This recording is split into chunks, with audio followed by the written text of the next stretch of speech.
सत्ताधाऱ्यांकडून सत्तेतून पैसा आणि पैशातून सत्ता हे सूत्र वापरलं गेलं. रवींद्र धंगेकर. काँग्रेसच्या पराभूत उमेदवारांची बैठक पार पडते. पोटनिवडणूक, लोकसभा या पार्श्वभूमीवर नंतरच्या निवडणुकीचा निकाल धक्कादायक. निवडणुका हायजॅक करण्याचा प्रयत्न झालाय. योजना हातात घेऊन शासनाचा पैसा निवडणुकीत वापरण्याचा प्रयत्न झाला. आम्ही लाडकी बहीण योजना कायम ठेवू हे सांगण्यात कमी पडलो. निवडणुकीत जातीय समीकरणं वापरली गेली. जातीय समीकरण, विषारी प्रचार, योजनांचा वापर असाच होत राहिला तर सामाजिक कार्यकर्ते निवडणुकीत उतरणं अवघड. एकेकी मतदारसंघात 50 कोटी वाटले गेले. टेंडरमार्फत हा पैसा गोळा होत गेला.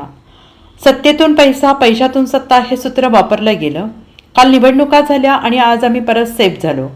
पुढच्या 5 वर्षांनी परत जातीय धार्मिक राजकारण डोकं वर काढेल. ईव्हीएमवर आक्षेप घेतला जात आहे.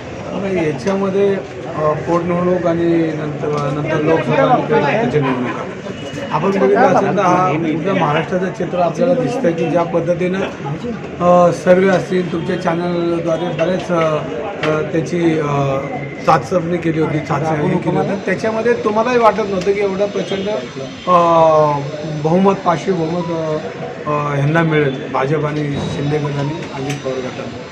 आणि याच्यामध्ये सगळ्यांना आश्चर्याचा धक्का बसला की अशा पद्धतीने होऊ शकतात या महाराष्ट्रात. आणि आपण बघितलं असेल तर ह्या सगळ्या निवडणुका ज्या पद्धतीने हायजॅक करण्याचा प्रयत्न केला तेच आपल्याला दिसतंय.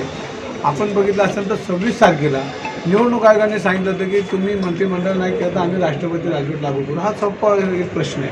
आणि आज 28 तारीख आहे तर कुठल्याही परिस्थितीत राष्ट्रपती राजवट लागलेली नाही. म्हणजे याचा अर्थ की या निवडणुका सगळ्या हायजॅक करण्याचा प्रयत्न केंद्रापासून तर खाली राज्यापर्यंत ज्या पद्धतीने निवडणूक आयोग ज्या पद्धतीने चुकीचं वागतं त्याच्यावरून आपल्याला लक्षात येतं की हे सगळं हायजॅक करण्याचा प्रयत्न या निवडणुकीत झाला. ज्या पद्धतीनं शाहू फुले आंबेडकर विचाराच्या महाराष्ट्रामध्ये ज्या पद्धतीनं ह्या निवडणुकीला रंग दिला किंवा एक जातीवादी रंग दिला किंवा ज्या योजना असतील या योजना हातात घेऊन की आज लाडकी बहीण योजना आपण बघितलं असेल, परत कामगारांचं ते अनुदान असेल, ह्याच्यामध्ये स्वतःच्या हातामध्ये घेऊन शासनाचा पैसा, सरकारचा पैसा निवडणुकीत कशा पद्धतीनं वापरण्याचा प्रयत्न केला आपण बघितलं आहे. अनेक मोठ्या जाहिरातीमध्ये आपण बघितलं असेल की ही लाडकी योजना, लाडकी बहीण योजना ही जर आमचं सरकार आलं तर तुम्हाला ह्याचे पैसे मिळणार नाहीत.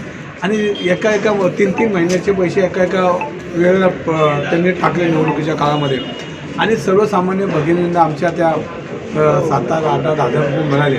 म्हणजे अधिकृत शासनाचा पैसा कशा पद्धतीनं त्यांनी वळवायचा प्रयत्न केला ह्या निवडणुकीमध्ये दिसले.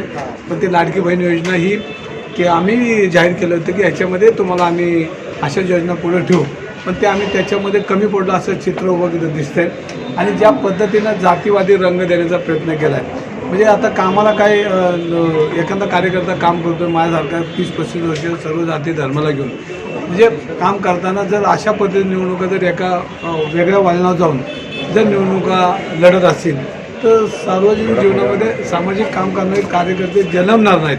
कारण जर अशाच पद्धतीने निवडणूक होणार असेल, एखादा विषय आणला, एखादी योजना आणली आणि मग सर्वसामान्य लोकांचं काम कोण करणार हा प्रश्न माझ्यासारख्या कार्यकर्त्यांना नेहमी पडतो. आज तुमची चिंतन बैठक, पराभवाची आणि त्याचबरोबर जिंकून आलेल्या लोकांची एक प्रकारची चिंतन बैठक झाली. या बैठकीत तुम्ही तुमच्या मतदारसंघातले मुद्दे मांडले आणि पुढे न्यायिक लढाई लढण्याबद्दलचं पक्षाने काही सांगितलेलं आहे. गेल्या 5 वर्षामध्ये ज्या पद्धतीने शिंदे सरकारमध्ये भ्रष्टाचाराचा डोंगर उभा केला आणि या भ्रष्टाचाराच्या डोंगरमध्ये करोडो रुपये हे त्यांनी खिशात घेऊन निवडणुकीत वापरण्याचा प्रयत्न केला. तर आमच्या लक्षात आलं की हा सगळा पैसा आला कुठनं आणि कशा पद्धतीने हा पैसा जनतेच्या समोर एक मतदारसंघात 50-50 कोटी रुपये जर वाटत असेल तर हे काय जे आहे ते काय श्रीमंत मोठे कारखानदार नाहीत. तर आपण बघितलं असेल अनेक टेंडरमध्ये 5-10% ॲडव्हान्स देऊन आणि त्या टेंडरमधनंच पैसे घेऊन कशा पद्धतीने जनतेपुढे आणि उमेदवाराच्या हातात देण्याचा त्यांनी प्रयत्न केला. ह्याच्यासाठी रस्त्यावरून काम करावं लागेल.